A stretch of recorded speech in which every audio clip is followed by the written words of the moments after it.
Stocks mixed at the open this morning. As I speak to you right now, we've got the Russell down about 1/3%, but the NASDAQ just above the flat line, a little more than 0.1% higher. Same thing with the S&P and the Dow up about 1/3%. Stocks are mixed overall as earnings really start to roll in. B of A, very strong this morning. We got the 10-year note at its highest yield since 2018, still at 282, but we're looking at yields overall down about 1%, and the yield curve maybe ever so slightly steeper after China beat to the upside on GDP. But that China story is starting to roll in as a negative because their lockdowns continue and there's really pessimism on their overall medium to long-term growth story. So we're watching that pretty closely. Now, commodities are mostly higher. Silver is up over 2.25%. Gold is up over 1%.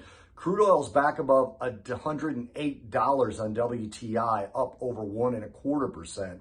Copper down up over 1%. Corn higher, wheat higher, live cattle higher. Soybeans are the only thing that are negative on the day, and it's up versus its own open. So it's starting to drive higher a little bit. So the commodity space really driving higher this morning. That could mean trouble for the inflation narrative for the Fed. So we're likely to see yields continue on the path they're on, with the dollar stronger, the euro weaker, the yen weaker, the whole higher rate story that we've seen over the last few weeks. Now, we do have upcoming earnings and data. I mentioned that earnings are starting to roll in today after the close. We get J.B. Hunt, massive trucking company, very important to the overall economy as transports really are weakening lately. And then tomorrow before the open, we get Johnson & Johnson, Lockheed Martin, Travelers, Halliburton.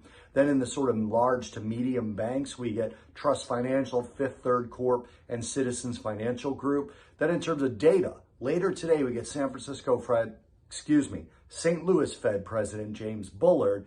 The IMF is releasing its World Economic Outlook tonight. Also tonight, we get Japanese industrial production and capacity utilization. And then tomorrow, we get U.S. housing starts and building permits. And then we have Chicago Fed President Charles Evans, who's speaking as well.